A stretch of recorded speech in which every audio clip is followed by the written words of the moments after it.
അപ്പൊ തുടങ്ങിയാലോ? മലയാളം അറിയത്തില്ല. ഈ വന്ന ആൾക്കാണ് തമിഴും അറിയത്തില്ല. അതിനുശേഷം ഇഷ്ടപ്പെട്ടിട്ട് വീണ്ടും വീണ്ടും ഇപ്പം അത് ഉണ്ടാക്കാറുണ്ടെന്ന് പറഞ്ഞാലോ. ഹായ് ഫ്രണ്ട്സ്, പിന്നെ എന്തൊക്കെയുണ്ട് വിശേഷം? സുഖമായിരിക്കുന്നോ? ഞാനും ഇവിടെ സുഖമായിരിക്കുന്നു.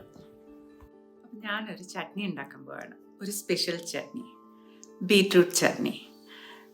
ഞാൻ അങ്ങനെ നമ്മുടെ നാട്ടിൽ അങ്ങനെ ആൾക്കാരുണ്ടാക്കുന്ന കണ്ടിട്ടില്ല. മേ ബി ചിലർക്കൊക്കെ അറിയായിരിക്കും. ഞാനും അങ്ങനെ ബീട്രൂട്ടിൻ്റെ ഭയങ്കര ഒരു ഫാൻ അല്ലായിരുന്നു. എനിക്ക് പൊതുവെ ബീട്രൂട്ട് കഴിക്കാൻ ഒരു മടുപ്പാണ്. പക്ഷേ ഈ ചട്നി ആദ്യമായിട്ട് കഴിച്ചപ്പോൾ എനിക്ക് ഭയങ്കരമായിട്ട് ഇഷ്ടപ്പെട്ടു. ശരിക്കും പറഞ്ഞാൽ അത് നമ്മൾക്ക് ചോറിൻ്റെ കൂടെ ആണെങ്കിലും ദോശയുടെ കൂടെ, ഇഡ്ഡലിയുടെ കൂടെ, ചപ്പാത്തിയുടെ കൂടെ ഒക്കെ നല്ല കോമ്പിനേഷനാണ്. പറയുമ്പോൾ സർപ്രൈസ് ആയിട്ട് തോന്നും, പക്ഷെ ആണ്. നമ്മൾ ചട്നിക്ക് ചമ്മന്തി എന്നൊക്കെ പറയുമല്ലോ. ഇവിടെ പക്ഷേ സമ്മന്തി എന്ന് പറഞ്ഞാൽ ബന്ധുക്കാർ എന്ന് പറഞ്ഞാൽ ഇപ്പം നമ്മളൊരു പെൺകുട്ടിയെ ഒരു വീട്ടിലേക്ക് കെട്ടിച്ച് വിടുകയാണെങ്കിൽ ആ കല്യാണം കഴിക്കുന്ന ചെറുക്കൻ്റെ അപ്പനും അമ്മയും വിളിക്കുന്ന സമ്മന്തി എന്നാണ്. സമ്മന്തി അമ്മ, സമ്മന്തി അപ്പ, വാങ്ങ ഉക്കാരുങ്ക. തിരിച്ച് അവരും പെണ്ണിൻ്റെ അപ്പനും അമ്മയും സമ്മന്തി എന്നാണ് പറയാറ്. അപ്പം ഞാൻ ശരിക്കും പറഞ്ഞാൽ ഈ സമ്മന്തി എന്നുള്ള വാക്ക് കഴിയുന്നതും ഒഴിവാക്കാം, കൺഫ്യൂഷൻ ഒഴിവാക്കാൻ വേണ്ടിയിട്ട്. അങ്ങനെ കൺഫ്യൂഷൻ ഉണ്ടാക്കുന്ന പല വാക്കുകളുണ്ട് പറയുകയാണെങ്കിൽ. ഇപ്പം നമുക്കൊരു പായസം വെക്കണം അല്ലെങ്കിൽ ഒരു ബിരിയാണി വെക്കാനായിട്ട് കുറച്ച് ക്യാഷ്യൂവും മുന്തിരിയും വേണമെന്ന് വിചാരിച്ചു. അപ്പോൾ കടയിൽ പോയിട്ട് മുന്തിരി, അല്ലെങ്കിൽ നമ്മൾ ആരെങ്കിലും കട വിട്ടിട്ട് മേടിക്കാൻ വിടുവാണെങ്കിൽ മുന്തിരി എന്ന് പോയി ചോദിച്ചാൽ കാഷ്യൂനട്ടായിരിക്കും കിട്ടുക. കാര്യം കാഷ്യൂനട്ടിനാണ് മുന്തിരി എന്ന് തമിഴിൽ പറയുക. അപ്പോൾ ശരിക്കും കൺഫ്യൂഷൻ ആവുന്നൊരു കാര്യമാണ്. അതുപോലെ മുമ്പൊരിക്കൽ ഞാൻ കടയിൽ പോയപ്പോഴത്തേക്കും ഒരു മലയാളി കടയിൽ വന്നിട്ട് പഞ്ചസാര ചോദിച്ചു. പഞ്ചസാര, കടക്കാരനാണെങ്കിൽ മലയാളം അറിയത്തില്ല, ഈ വന്ന ആൾക്കാണെങ്കിൽ തമിഴും അറിയത്തില്ല. അപ്പോൾ പഞ്ചസാര എന്ന് പറഞ്ഞിട്ട് കടക്കാരന് മനസ്സിലാകാഞ്ഞിട്ട് അപ്പം ആര് പറഞ്ഞു കൊടുത്തു ചക്കരയാണ് എന്ന് പറഞ്ഞാൽ പഞ്ചസാരയ്ക്ക് തമിഴ് ചക്കര എന്ന് പറയും. അപ്പം കടക്കാരൻ ഒന്നുകൂടെ കൺഫേം ചെയ്യാനായിട്ട് വന്ന ആളോട് ചോദിച്ചു ചക്കരയാണോ എന്ന് ചോദിച്ചു. അപ്പം അയാൾ പറഞ്ഞു അല്ല, പഞ്ചസാരയാന്ന് പറഞ്ഞു. അപ്പോൾ വീണ്ടും കൺഫ്യൂഷനായി. പിന്നെ ഞാനാണ് പറഞ്ഞു കൊടുത്തത് പഞ്ചസാരയ്ക്ക് ചക്കര എന്നാണ് തമിഴിൽ പറയുക. അതുപോലെ നമ്മുടെ ശർക്കരയ്ക്ക് വെല്ലം എന്നാണ് പറയുക. അങ്ങനെ പല കൺഫ്യൂഷൻസ് ഉണ്ട്. ഏതായാലും ഞാൻ പറഞ്ഞു തന്നേ ഉള്ളൂ. ഏതായാലും നമുക്ക് നമ്മുടെ സംബന്ധിയിലേക്ക് കടക്കാം. അപ്പം തുടങ്ങിയാലോ? 2 മീഡിയം സൈസ് ബീട്രൂട്ടാണ് എടുത്തേക്കുന്നത്. ഒരെണ്ണാണെങ്കിലും മതി.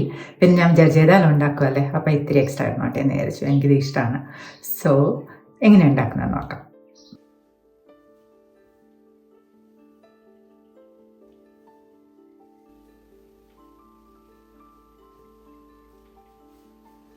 അപ്പോൾ തുടങ്ങാം.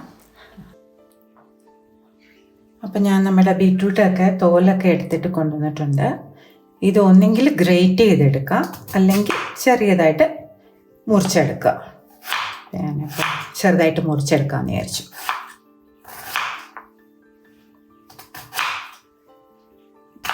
എത്രയും ചെറുതായിട്ട് മുറിച്ചെടുക്കുക അത്രയും നല്ലതായിരിക്കും. അപ്പം ബീട്രൂട്ടെല്ലാം ഞാൻ ചെറുതായിട്ട് മുറിച്ചെടുത്തു. ഇനിയിപ്പോൾ ഇത്തിരി സവോള, ഇത് ചെറിയ ബീട്രൂട്ടാണ്, അത്ര വലുപ്പമില്ലായിരുന്നു. ഈ ഒരളവിന് ഇപ്പോൾ വലിയൊരു ബീട്രൂട്ടോ അല്ലെങ്കിൽ ഈ സൈസ് 2 ആണെങ്കിൽ ഒരു 2 മീഡിയം സൈസ് സവോള നമ്മൾ ചെറുതായിട്ട് സ്ലൈസ് ചെയ്തെടുക്കുക. അപ്പം വേണ്ടിയ സാധനങ്ങളെല്ലാം ഞാൻ അരിഞ്ഞിവിടെ വെച്ചിട്ടുണ്ട്. എല്ലാം കൂടെ അരിയുന്നത് കാണിക്കണ്ടല്ലോ എന്ന് വിചാരിച്ചു, വീഡിയോയുടെ ലെങ്ത് കൂടുതലേ.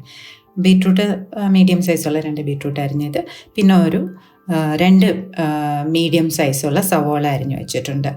അത് പിന്നെ പച്ചമുളക് നമ്മളുടെ എരിവിനനുസരിച്ച്, എന്ന് പറഞ്ഞാൽ ബീട്രൂട്ടിന് ഇത്തിരി മധുരമുള്ള ആണല്ലോ. അപ്പം പച്ചമുളക് വന്നിട്ട് പച്ചമുളകിൻ്റെ എരിവും നമ്മളുടെ എരിവിൻ്റെ ടോളറൻസും അനുസരിച്ച് ഉള്ള പച്ചമുളക്. പിന്നെ വെളുത്തുള്ളി ഒരു 7-8 വെളുത്തുള്ളി അല്ലി 2ആയിട്ടും 3ആയിട്ടും കീറി വെച്ചിട്ടുണ്ട്. പിന്നെ ഇത്തിരി പുളി, കുറച്ചൊരു ശകലം, എന്താ പറയുക, ഒരു നെല്ലിക്ക വലിപ്പം. പിന്നെ ഇത് ഓപ്ഷണലാണ്. കൊറിയാണ്ടർ ലീവ്സ്, അത് മല്ലിയില, അത് ഈ മല്ലിയിലയുടെ ടേസ്റ്റ് ഇഷ്ടമല്ലെങ്കിലോ അല്ലെങ്കിൽ കയ്യിലില്ലെങ്കിലോ അത് ഒഴിവാക്കാം. അല്ലെങ്കിൽ അതും കൂടെ ചേർക്കുമ്പോൾ, ഈ പുളിയും മല്ലിയിലയും വെളുത്തുള്ളിയും എല്ലാം കൂടെ ചേർക്കുമ്പോഴാണ് ഈ ബീട്രൂട്ടിൻ്റെ നമുക്ക് ഇഷ്ടമില്ലാത്തൊരു ടേസ്റ്റ് ഉണ്ടെങ്കിൽ ഇതെല്ലാം കൂടെ ചേരുമ്പോൾ അത് അറിയത്തില്ല.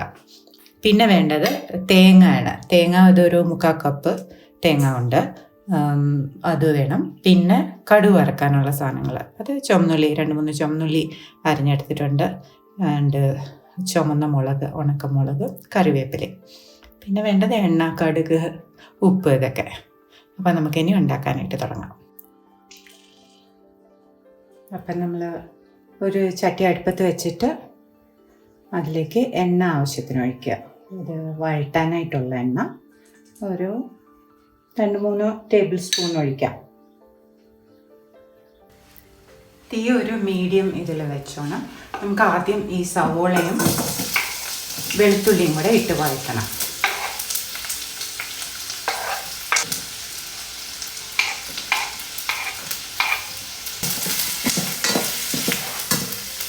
ഇതിലേക്ക് നമുക്ക് കുറച്ച് ഉപ്പും കൂടെ ഇട്ട് കൊടുക്കാം.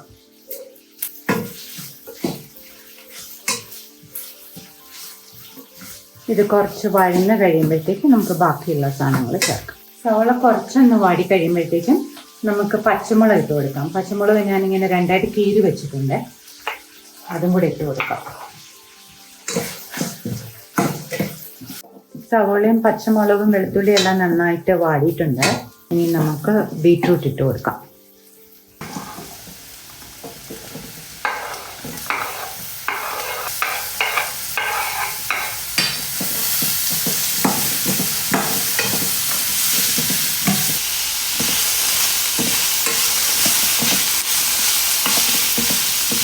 ഈ ബീറ്റ്റൂട്ട് ഇങ്ങനെ വാടി വെന്ത് വരുമ്പോഴത്തേക്ക് ഇങ്ങനെ കുറച്ച് അതിൻ്റെ ആ ഒരു ആദ്യം ഭയങ്കര വേറെ പോലെ ഇരിക്കുമല്ലോ, ഇത് കുറച്ചിങ്ങനെ കണ്ണാടി പോലെ ഇച്ചിരി തിളക്കമായിട്ട് ഇങ്ങനെ തോന്നും.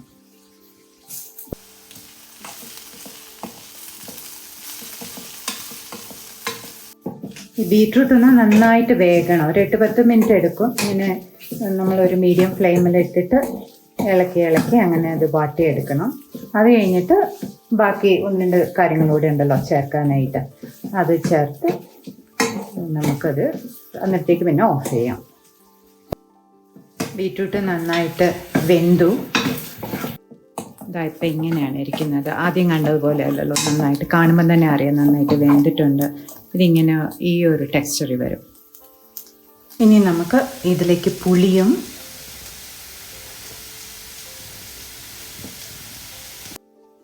ആ തേങ്ങയും കൂടെ ചേർക്കാം.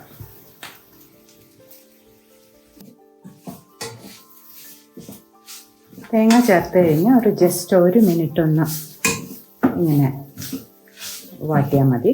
അത് കഴിഞ്ഞിട്ട് നമുക്ക് ഓഫ് ചെയ്യാം. മല്ലിയിലയും കൂടെ ഇട്ടിട്ട് ഓഫ് ചെയ്യാം. ഇപ്പോൾ തേങ്ങ ഇട്ടിട്ട് 1 മിനിറ്റായി.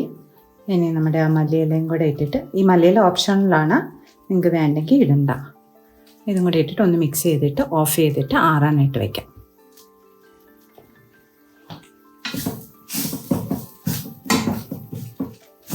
അപ്പം ഇത് ഓഫ് ചെയ്യുവാനേ.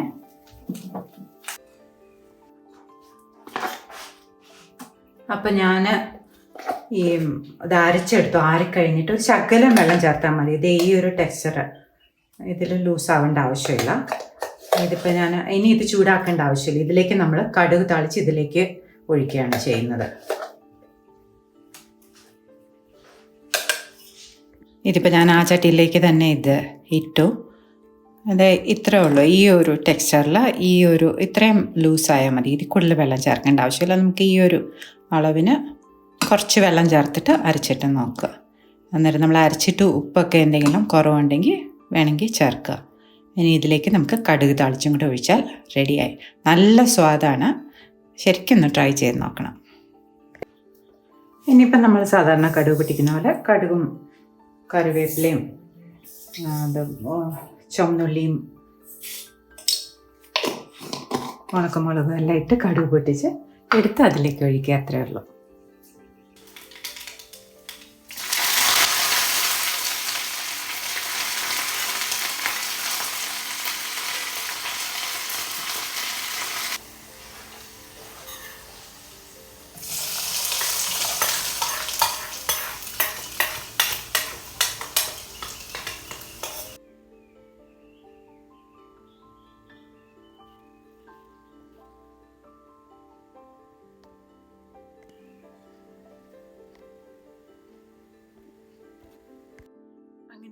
ബീട്രൂട്ട് ചട്നിയൊക്കെ ഉണ്ടാക്കി കഴിഞ്ഞു. നിങ്ങൾ ട്രൈ ചെയ്തിട്ടില്ലെങ്കിൽ തീർച്ചയായിട്ടും ഒന്ന് ട്രൈ ചെയ്ത് നോക്കണേ, ഇഷ്ടപ്പെടും. കാര്യം എനിക്ക് ഈ ബീട്രൂട്ട് വലിയ ഇഷ്ടമുള്ള ഒരാളായിരുന്നില്ല. പക്ഷേ ഈ ചട്നി കഴിച്ചു കഴിഞ്ഞിട്ട് അത് ഇഷ്ടപ്പെട്ടിട്ട് വീണ്ടും വീണ്ടും ഇപ്പോൾ ഉണ്ടാക്കാറുണ്ടെന്ന് പറഞ്ഞല്ലോ. അതുപോലെ പിള്ളേർക്കും ഈ ബീട്രൂട്ട് അങ്ങനെ ഇഷ്ടമില്ലാത്തവരുണ്ടെങ്കിൽ ഇങ്ങനെ ഒന്ന് ചെയ്ത് കൊടുത്ത് നോക്കുക, അവർ തീർച്ചയായിട്ടും കഴിക്കും, ഞാൻ ഗ്യാരണ്ടി. കാര്യം ഈ ബീട്രൂട്ടിൻ്റെ ടേസ്റ്റ് നമുക്ക് ചിലർക്ക് ഇഷ്ടമില്ലാത്തവർക്ക് ഈ ചട്നിയിൽ അതൊന്നും അറിയില്ല, ഇത് വേറെ തന്നെ ഒരു ടേസ്റ്റാണ്. വീഡിയോ ഇഷ്ടമായെങ്കിൽ ചാനൽ സബ്സ്ക്രൈബ് ചെയ്യാനും ലൈക്ക് ചെയ്യാനും മറക്കരുത്. എന്നെ തീർച്ചയായിട്ടും സപ്പോർട്ട് ചെയ്യണം. അപ്പോൾ മറ്റൊരു വീഡിയോ കാണുന്നതായിരിക്കും. സന്തോഷമായിരിക്കുക. ഒരുപാട് സ്നേഹത്തോടെ ബൈ.